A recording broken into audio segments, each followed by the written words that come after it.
The route toward Harrow County seemed to just fade into nothing rather than properly terminate.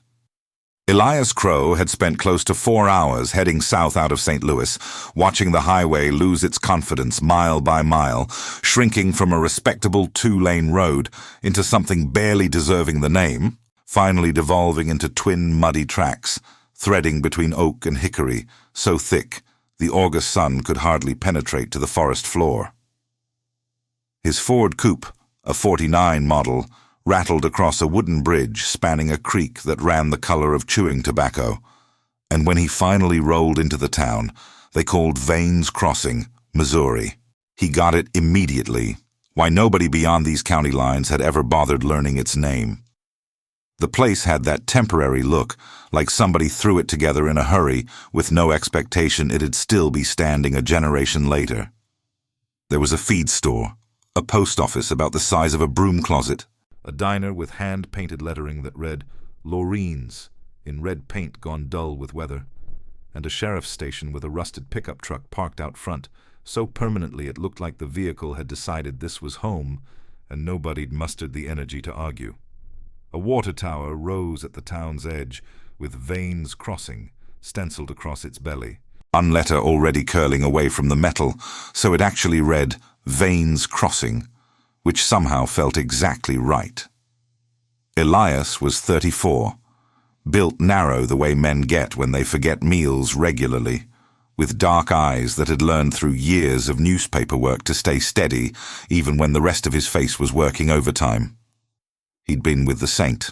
Louis Courier-Dispatch, going on a decade now, mostly covering courtrooms, crooked politicians, and the quiet varieties of crime that powerful people committed in corners where nobody was watching. 2 weeks back, his editor, a round-faced woman named Harriet Voss, had dropped a single manila folder on his desk without explanation. Inside was a carbon copy of a letter, 3 paragraphs, no return address. The handwriting belonged to an older generation, the kind that had been taught penmanship like it was a character test. Things have been kept quiet in Harrow County for 21 years by people with enough reach to keep them that way. What occurred at Ironwood House in November of 1931 wasn't any robbery. 5 people died. The man who made it happen wore judge's robes and got buried with full honors in '48. His son holds a county commission seat now. The deputy who destroyed the evidence is still breathing. Name's Titus Gale. Lives on Broke Axle Road outside Vane's Crossing. He's 71, and I believe he's ready to talk. Somebody ought to come before he changes his mind, or before somebody changes it for him. That was all. No signature, no additional context. Harriet had looked at him across her cluttered desk and said, "Go find out if there's anything real in this." And Elias had gone, because that's what he did. He parked in front of Lorene's and headed inside. The diner had that old building coolness, the kind that comes from thick walls and decades of plaster insulation rather than modern air conditioning, a genuine relief from the brutal Missouri August outside. 3 men occupied counter stools, eating without conversation, which in Elias's experience meant either complete comfort with each other or complete mistrust. A ceiling fan rotated overhead with a faint click on every 3rd revolution. Behind the counter, a woman maybe 55 with iron-gray hair pulled back tight, dried her hands on a dish towel and assessed him with the direct stare that small-town people reserved for outsiders. "Passing through or staying?" she asked. "Staying a few days if there's lodging," Elias said, taking a stool at the counter's far end. "Mrs. Dupree rents a room on Sycamore. She's got 2 cats, and she'll ask about your church attendance, but the bed's clean." The woman set a coffee cup in front of him without being asked. "You selling something?" "Journalist, St. Louis Courier." The 3 men at the counter didn't look up, but the quality of their not looking changed. Elias had been doing this long enough to recognize the difference between men ignoring you and men carefully pretending to ignore you. "What brings a St. Louis journalist to Vane's Crossing?" The woman, Lorene, he assumed, asked, her voice pleasant, but her eyes precise. Research. Local history. "We don't have much history worth writing about," said one of the men at the counter. Heavy set, maybe 60, with sun-damaged skin and the hands of someone who'd worked outdoors his entire life. He still hadn't looked at Elias. "Every place has history worth writing about," Elias said. "That's the thing about history. It doesn't require permission." Nobody responded to that. Lorene refilled his coffee before it needed refilling, which was her way of ending the conversation. He found Mrs. Dupree's house on Sycamore Street, a white clapboard 2-story, with a garden that had been tended with serious devotion. She was a small woman in her late 60s, with quick eyes and the particular quality of stillness that comes from living alone for a long time. She did ask about church, as advertised, and he gave a vague answer that satisfied neither of them. The room was clean. He paid her $3 for the week, set his bag down, and sat on the edge of the bed studying the letter again. Ironwood House. November 1931. 5 people dead. He'd done what research he could before driving down. The Courier's morgue had one item from December 1931, a 4-paragraph wire story identifying the incident as a robbery at a private residence in Harrow County. The Bowmont family. 3 adults, 2 children, suspected to have been killed by drifters passing through the area. No arrests made. The story had that clean, final quality of something that had been summarized rather than investigated. He pulled out a fresh notebook, wrote Ironwood House at the top, and underlined it twice. In the morning, he'd find Broke Axle Road. He'd find Titus Gale. He almost didn't. Broke Axle Road lived up to its name, a narrow track of clay and loose gravel winding up into the hills east of town, switching back twice before leveling out onto a ridge where 3 or 4 properties sat separated by stretches of dense, second-growth timber. The name on the mailbox at the second property was Gale, hand-lettered in black paint on a piece of pine board. The man who answered the door wasn't what Elias had expected. He'd imagined a bully gone soft, big frame turned to fat, the bluster of someone who'd spent his life using authority as a substitute for character. Instead, Titus Gale was thin in the way of old sickness rather than old age, with a neck that had shrunk away from his collar and hands that shook with a fine, constant tremor.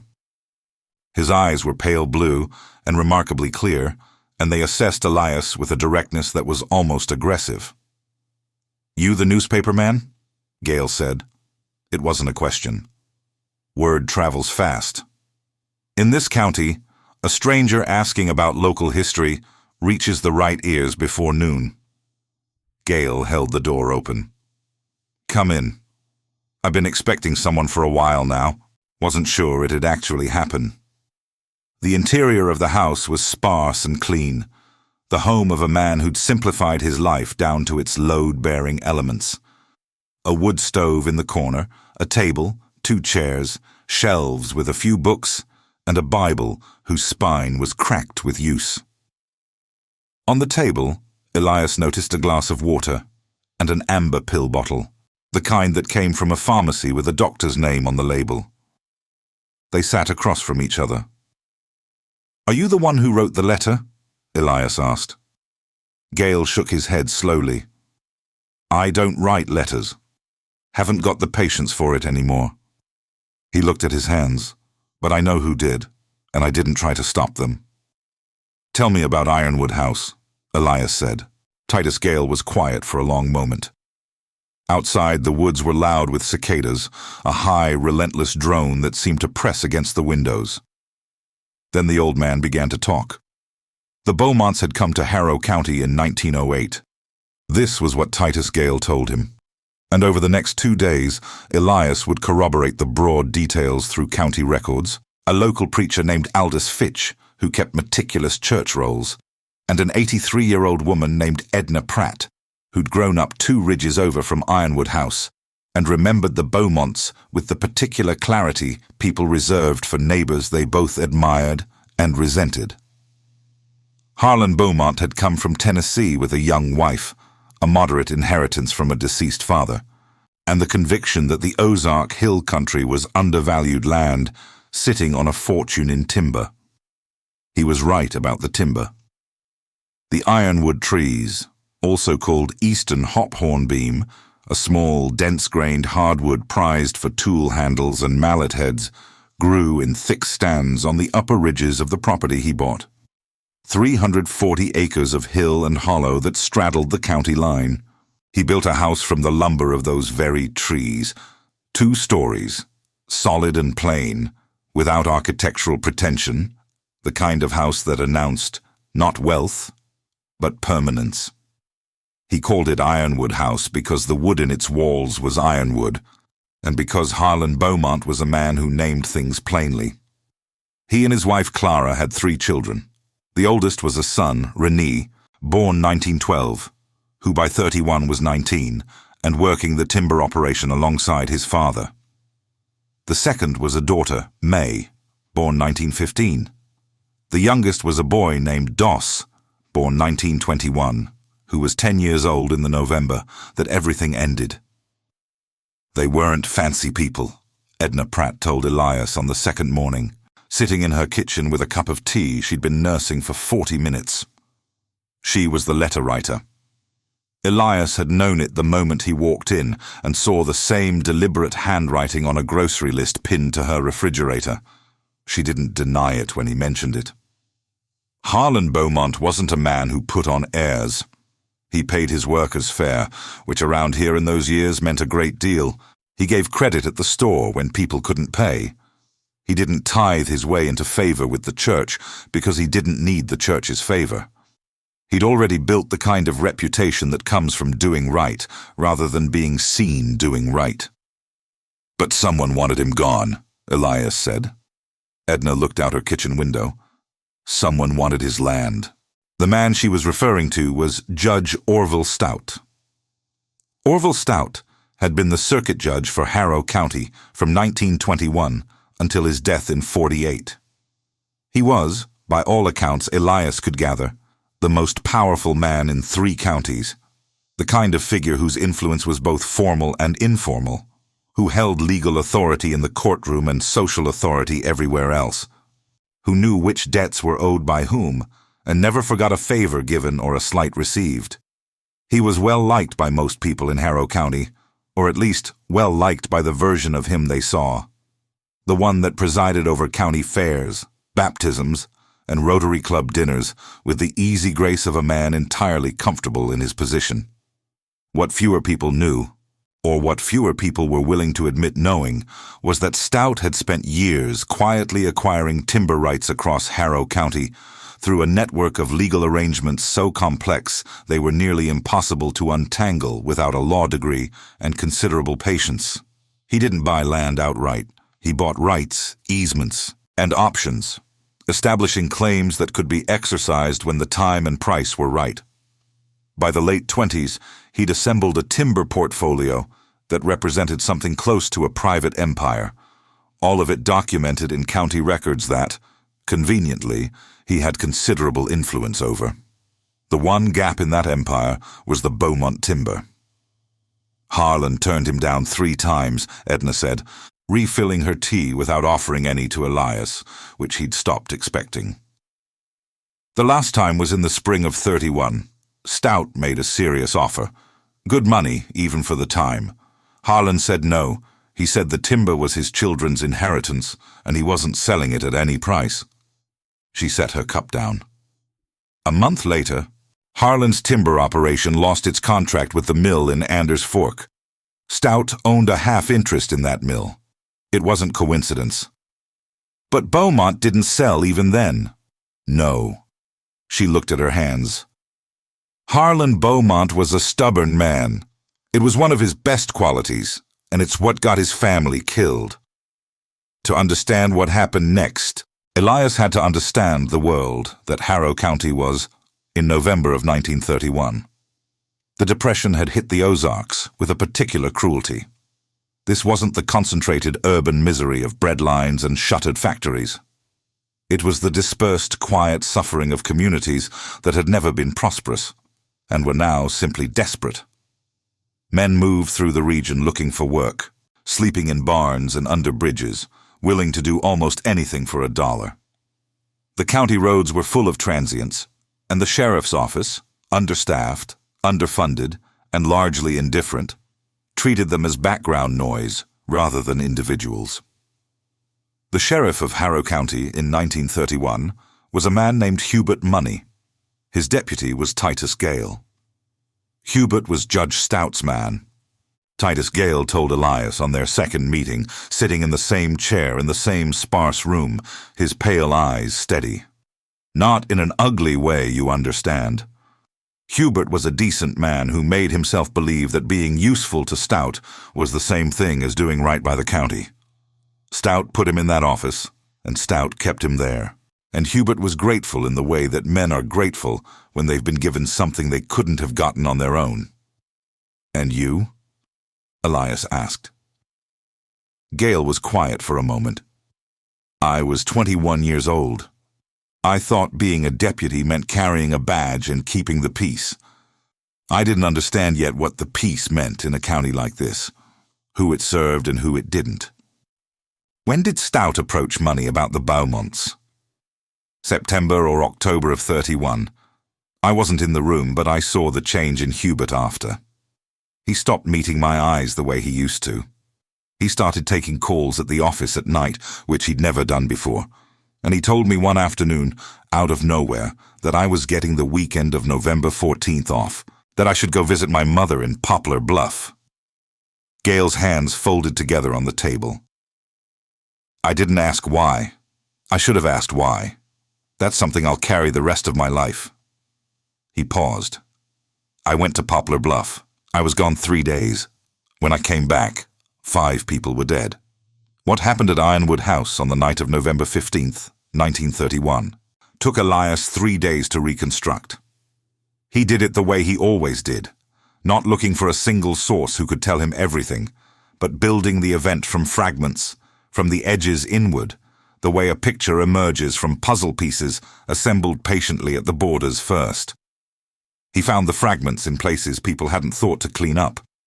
In Titus Gale's memory, in court records that had been only partially destroyed, in the oral testimony of Edna Pratt, who'd been 17 in 31 and had spent the subsequent 2 decades quietly preserving what she knew. And most unexpectedly, in a handwritten account, he found folded inside a hymnal in the back pew of the Vanes Crossing Baptist Church, placed there by someone who'd wanted it found, but not immediately. There was also Ruth Loomis. Ruth was 62 years old, living in a small house in Anders Fork, 12 miles east of Vanes Crossing. She hadn't been born Ruth Bowmont. Renee's younger sister May had married a Loomis. Ruth was the daughter of one of the Bowmont farmhands, a man named Curtis Loomis, who'd worked the ironwood timber operation and lived in a cabin on the property with his wife and daughter. On the night of November 15th, Ruth had been 16 years old. She was the only living witness. She met Elias in her kitchen on a Thursday afternoon, a compact woman with white hair and the deliberate movements of someone who'd spent a long time controlling what her face revealed.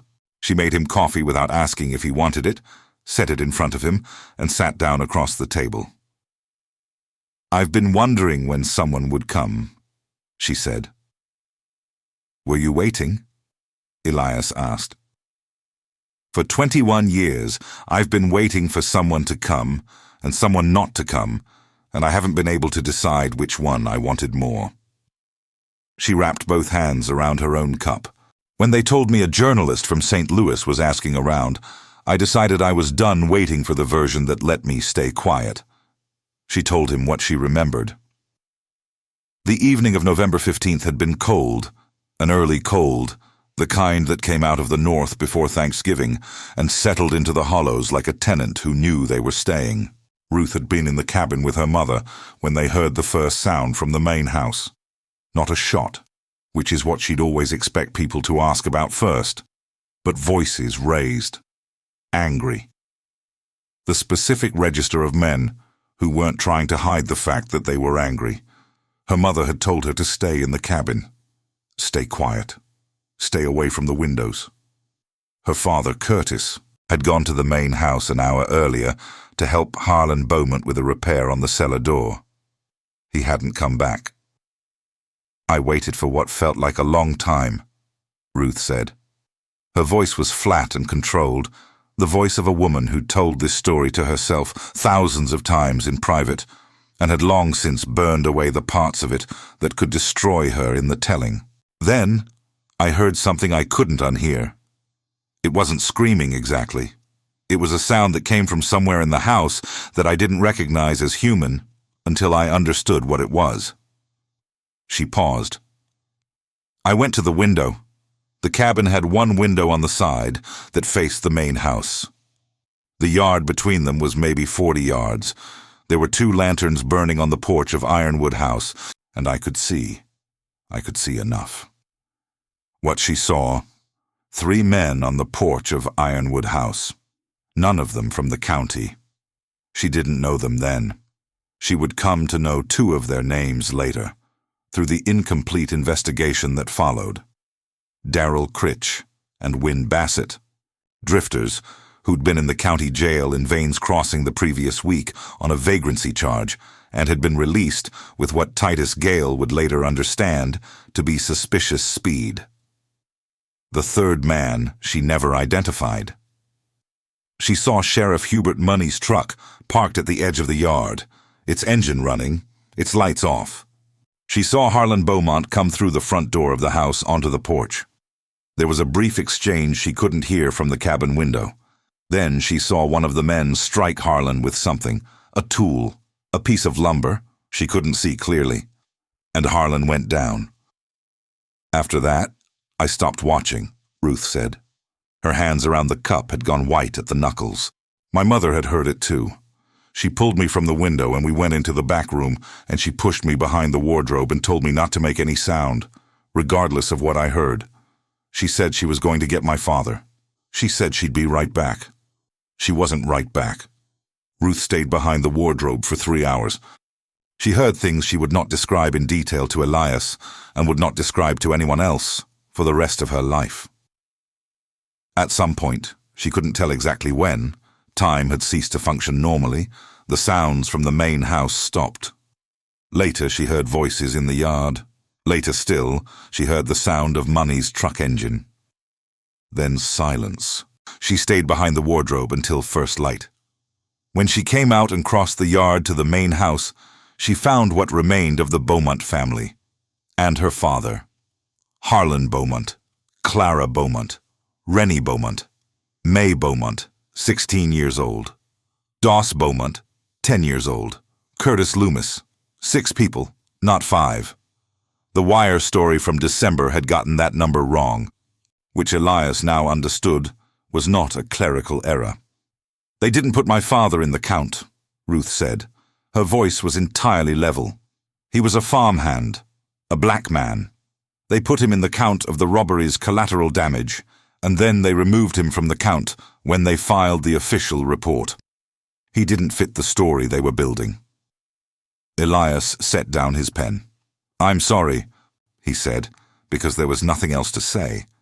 And he'd learned over the years that the instinct to say something more articulate was a form of self-protection the person across the table didn't need. Ruth nodded. After I saw what I saw in that house, I walked 8 miles to my grandmother's place in Anders Fork. I was 16 years old. I was in shock, I think, though I didn't have a word for it then. I told my grandmother what I'd seen. She told me to never say it again to anyone. She said, "The people who did this have the law on their side, and you are a young black girl alone in this county, and if you speak, you will be next." Ruth looked at the window. I was 16. I believed her. I stayed quiet. She looked back at Elias. "I'm 72 years old now. I'm not quiet anymore." The official investigation into the Ironwood House killings lasted 11 days. Sheriff Hubert Money conducted it himself. His report, which Elias tracked down through the State Archive in Jefferson City, where a partial copy had survived what appeared to be a deliberate purge of the county records, concluded that the Bowmont family had been killed by unknown transients during a robbery gone wrong. The property had been searched. No suspects were identified. The case was closed.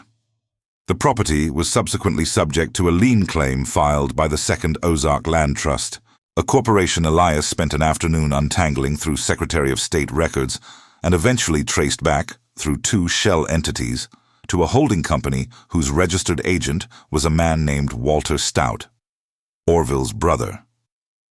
The lien was based on a promissory note, allegedly signed by Harlan Bowmont for a debt of $800. Edna Pratt had laughed bitterly when Elias told her about it. Harlan Bowmont didn't owe $800 to anyone.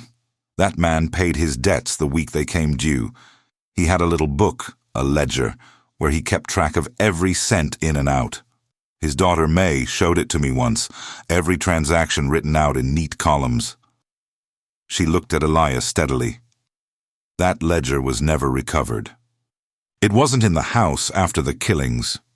Whoever burned what they burned and took what they took, they made sure that book wasn't found. The lien was processed by the Harrow County Court in April of 1932. The presiding judge was Orville Stout. The timber rights to the Bowmont property were transferred to the Second Ozark Land Trust the following month. The ironwood stands were logged over the course of the next 2 years. The house, Ironwood House itself, was left standing. It was never sold, never occupied. It sat on the ridge empty for the next 2 decades, its windows going dark one by one as the glass cracked and the weather moved in. "Why did nobody speak?" Elias asked Titus Gale at their third meeting. The old man looked out his window at the woods for a long time before he answered. "You have to understand what Harrow County was," he said finally. "It wasn't a place where institutions protected people. It was a place where 1 or 2 men decided what happened, and everyone else decided whether the cost of objecting was worth it. Stout wasn't a tyrant. He wasn't running around threatening people openly. He didn't have to. Everyone in this county knew someone who'd lost a contract when Stout was unhappy with them, or been denied a permit, or found themselves on the wrong side of a judgment in his court. He didn't make explicit threats because he'd built a system where explicit threats were unnecessary." He paused. When you live inside a system like that long enough, you stop seeing it as a system. You just think that's how things work. "But you knew," Elias said.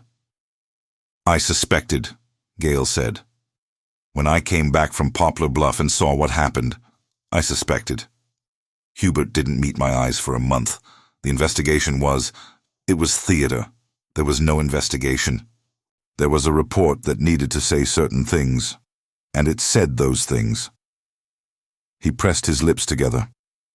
"I was 21 years old and I was scared, and I told myself I didn't know enough to be sure, which was half true and half what a coward tells himself." "When did you become sure?" 1938. Darrell Critch, one of the men I later identified as present that night. Through my own quiet inquiries over the years, Darrell Critch came back to the county. He was drunk in Lorene's one evening, talking too much. I was off duty there having supper. He said something to the man next to him. He said— Gale stopped, seemed to organize himself. He said, "I done worse than you ever dreamed of, and I was paid by a man with a courthouse office and a pocket watch." He was laughing. He was drunk and laughing. The old man's voice had gone very quiet. "I went home that night and I sat at my table for a long time. I thought about Harlan Bowmont and his family. I thought about the Loomis man who didn't even make the count. I thought about a 10-year-old boy named Doss." He stopped again. "Then I got up in the morning and I went back to work, and I said nothing." The silence in the room was not comfortable. Elias didn't try to make it comfortable. "What changed?" he asked. "I got sick," Gale said simply. 2 years ago, doctor told me I had maybe 3 or 4 years if I was careful. I'm not a religious man in the strict sense, but I don't want to die with this in me. I should have spoken 40 years ago. I can't fix that. I can fix the next part. He looked at Elias directly. I know where Money's original notes are. The real notes, not the report. Hubert was a careful man in some ways. He kept everything written down. He was protecting himself, I think against Stout, making sure he had evidence of Stout's involvement if things ever turned against him. He reached into the breast pocket of his shirt and set a folded piece of paper on the table between them. I found them after Hubert died in '44. I've been keeping them since. The paper was an address, a storage unit in Anders Fork, rented in a dead man's name. The key attached to the paper, with a piece of tape gone brown with age. Elias looked at it for a moment before picking it up. The storage unit smelled of decades and mouse droppings, but the metal lockbox inside a wooden crate was intact. Inside the lockbox were 37 pages of handwritten notes in Hubert Money's cramped, precise hand, along with 3 photographs, crime scene photographs that had never been entered into the official record. Elias sat in his car outside the storage facility for a long time after. Then he drove back to Mrs. Dupree's house on Sycamore Street, sat at the desk in the clean room with the 2 cats watching him from the doorway, and began to write. What Money's notes revealed, in the language of a man carefully documenting his own participation in murder without ever quite admitting it, was the architecture of the crime. Orville Stout had approached Money in October of '31 with what he described, according to Money's careful euphemisms, as a resolution to the Bowmont obstruction. The plan was not presented as murder. It was presented as an intimidation operation. Men would go to Ironwood House, frighten the family severely, perhaps rough up the property. Harlan Bowmont would be persuaded through fear to reconsider his refusal. The drifters, Critch and Bassett, and the unnamed third man, had been selected because they had no ties to the county and no reason to stay after the job was done. They were paid $40 each, which in 1931 was considerable. What Money's notes made clear, in their careful way, was that Stout had been specific about what severe persuasion meant. That Money had understood what he was authorizing when he sent Titus Gale to Poplar Bluff and made sure his own truck was out of sight of the county road that night. That after it was done, after the sounds from Ironwood House stopped and the 3 men drove away south, Money had gone into the house and seen what was there and had made the decision in that moment to build the story that would bury it. What the notes also contained, in a single paragraph near the end, was this: the Loomis man was unexpected. Critch said he came at them when they were in the house. I do not know if this is true. I believe it is not. I believe they killed him deliberately, because he was a witness and because they thought he mattered less. I have not put this in the report. I cannot see how putting it in the report helps anyone now. It only makes the thing bigger than it can be managed. The cynicism of that final sentence, bigger than it can be managed, was the most honestly monstrous thing Elias had read in years of reading honest, monstrous things. He photographed every page of the notes and the 3 photographs with the camera he kept in his bag, drove to Anders Fork, and sent the film by registered mail to Harriet Voss at the Courier. Then he went to find out about Orville Stout's son. His name was Preston Stout, and he was 54 years old and sat on the Harrow County Commission as its chairman, a position he'd held for 9 years, following a term in the state legislature that had ended when he'd chosen not to seek re-election. Or, as the rumor Elias heard twice in 2 days suggested, when he'd been encouraged to come home and attend to family affairs. Preston Stout was not his father. This was the first thing Elias understood when he requested a meeting, and was granted one without hesitation, without the wariness he'd expected. Simply, of course, come by the office Thursday at 2.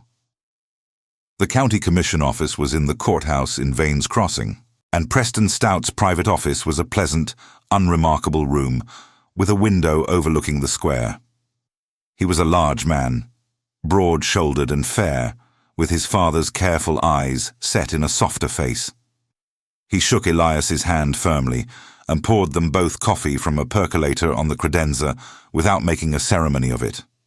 "I know why you're here," Preston Stout said, before Elias had opened his notebook. Elias looked at him. "I've known someone would come for a long time," Preston said.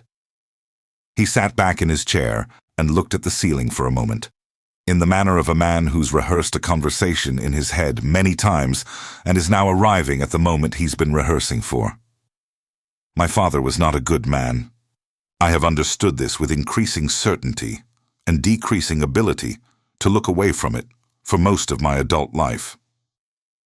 What he did to the Bowmont family, what he arranged to have done, is something I've carried my entire life. Not because I knew the full truth until recently, but because children know more than their parents think, and I knew enough." Elias set down his pen. Preston Stout looked at him. "I'm not asking you to protect me. I'm not asking you to soften anything. I want you to understand that when this story is published, I won't contest it. I won't use whatever residual influence I have in this county to suppress it. I will cooperate fully." He paused. "I want to be clear that this isn't courage. I've had 20 years of opportunities to say something, and I said nothing. This is just the minimum thing I can do now." "Why now?" Elias asked. "Because Titus Gale wrote me a letter 6 months ago," Preston said. "He wrote me the same letter he had someone write to your editor, and when I read it, I sat in this chair you're sitting in, and I thought about every compromise I'd made and every silence I'd kept. And I understood that whatever I'd told myself about protecting the county's reputation or my family's name or the stability of things here, all of it was self-deception. All of it was the same thing my father did, just quieter and less bloody." He looked at the window. "My father killed 6 people for timber rights. I've spent my career sitting inside the comfort that crime built. At some point, the accounting has to come due." Elias wrote for a long time. When he looked up, Stout was watching him with an expression that was difficult to categorize. Not quite resignation, not quite relief. Something more complicated than either. "Tell me everything you know," Elias said. Preston Stout's account of his father's operation was, in its details, not more complete than what Money's notes had already provided, but it supplied something the notes lacked. The human texture of how a crime becomes a culture, how a single act of catastrophic violence transforms over decades into an unspoken institutional knowledge that shapes a community without ever being named. He'd been 11 years old in November of 1931. Too young to understand the specific event, but old enough to understand the change in his father's demeanor in the months that followed. The judge had become, in Preston's memory, both more assured and more rigid. After the winter of 31 to 32, he gave more to the church. He organized the county fair with particular enthusiasm. He was photographed shaking hands at ribbon cuttings and church picnics throughout the 30s and 40s with the contented energy of a man who has resolved a significant problem. "He never mentioned it," Preston said. "Not once. Not when I was young, not when I was grown.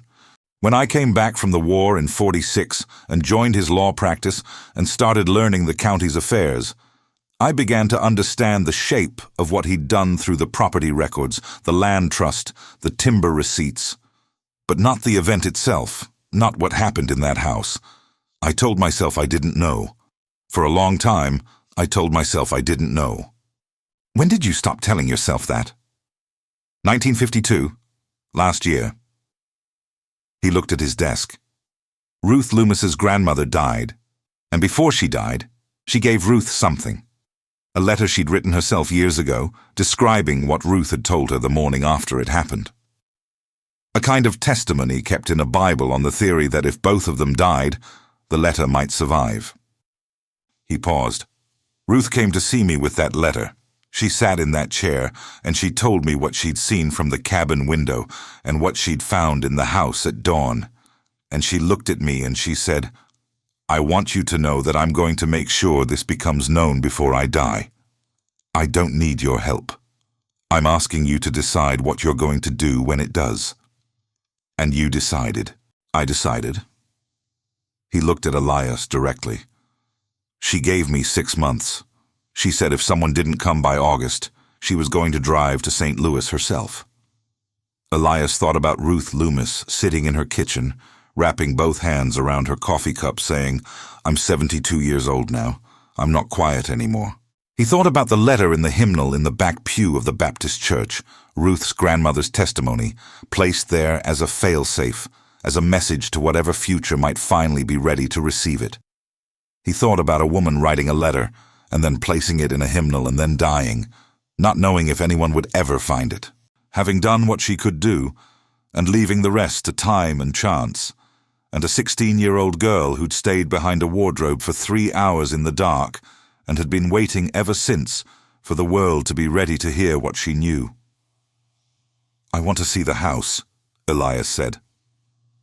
Preston Stout drove him out to Ironwood House on a Friday morning, the last day of August, the sky that particular pale blue that came at the end of summer when the season was beginning to let go. The road up to the property was badly overgrown, the ruts filled with 20 years of fallen leaves and encroaching vegetation, and they had to park the car a quarter-mile down and walk the rest of the way on foot.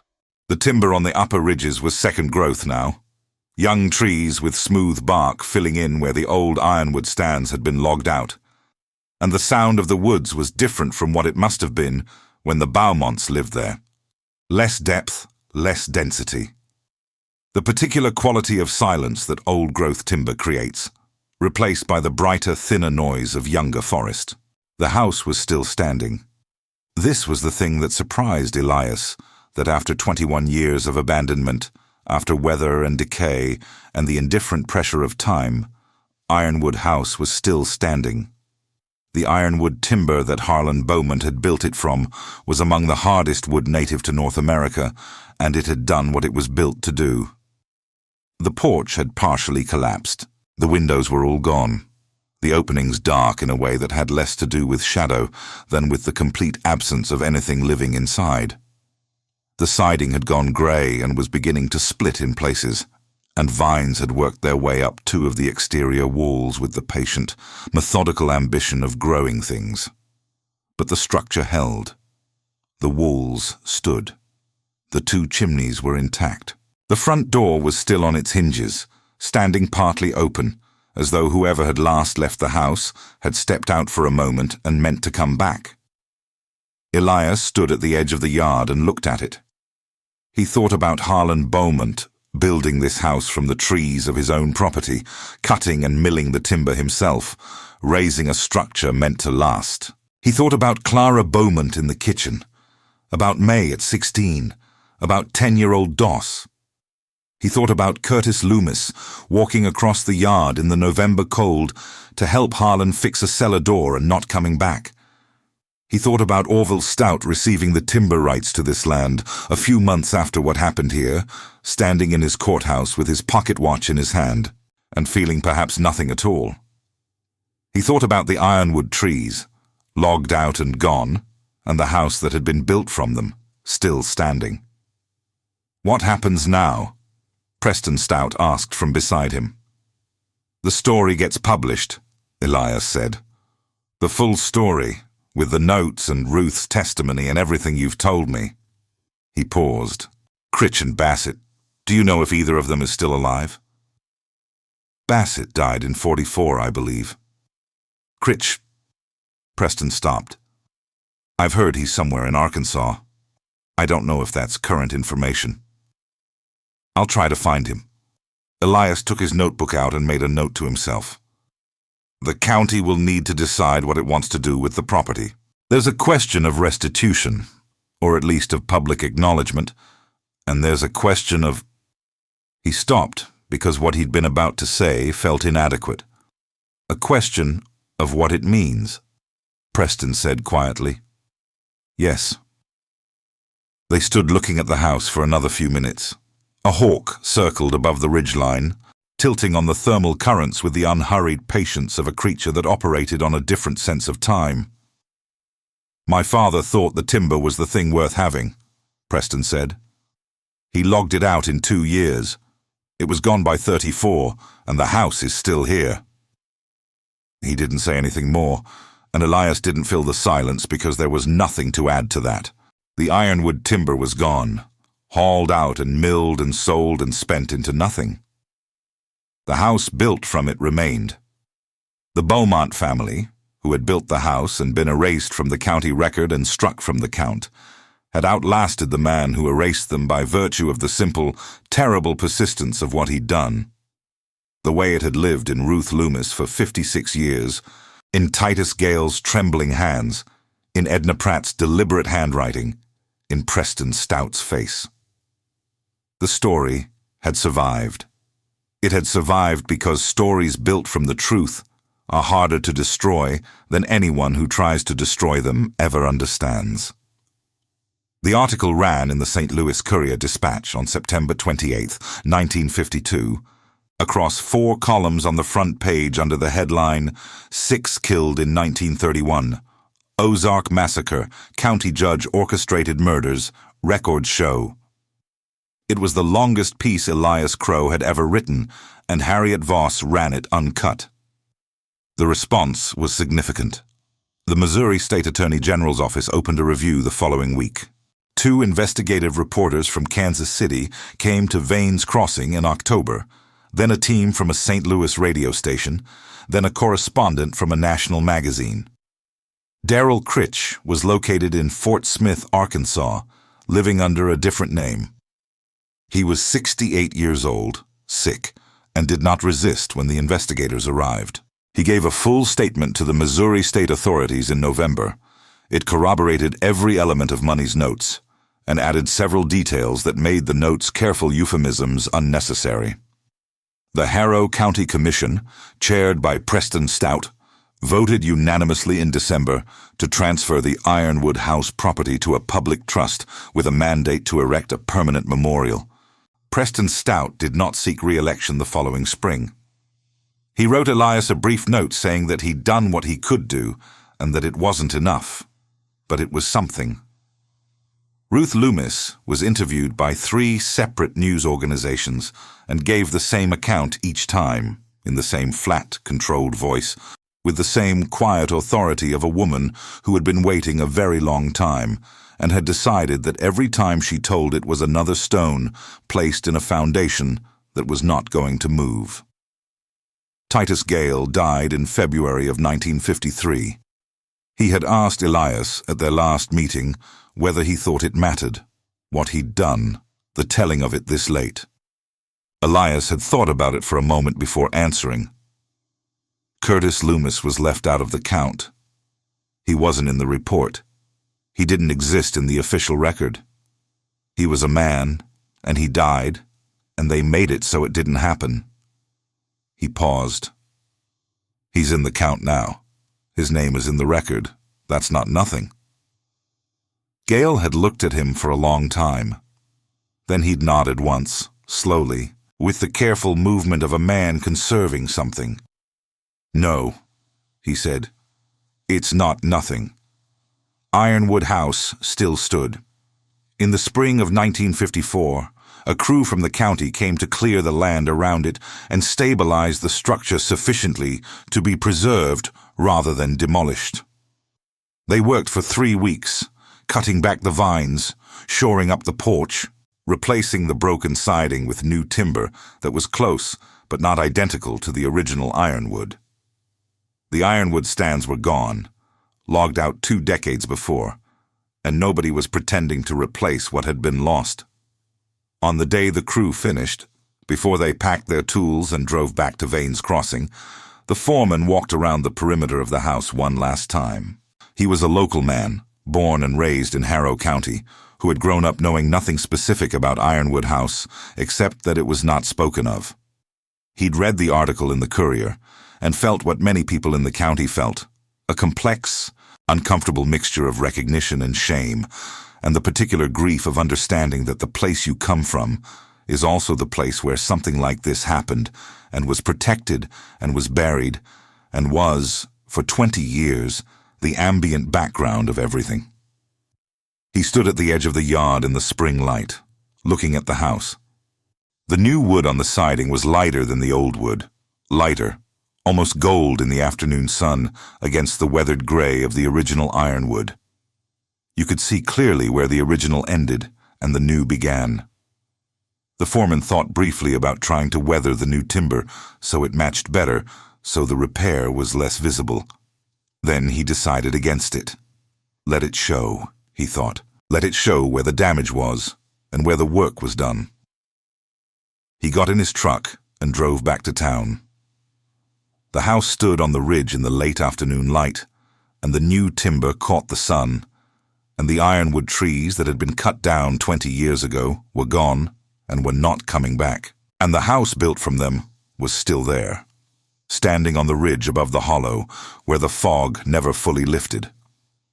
And the story that had been forbidden to tell in the Ozarks for 21 years was now told and being told and would be told again, for as long as there were people willing to sit in chairs across from old men with trembling hands and write down what they said, for as long as there were women who kept their grandmother's letters in a Bible in a back pew, for as long as there was anyone willing to go looking for the things that powerful men had decided should stay buried, which is to say, for as long as there were people, which is to say, for a long time.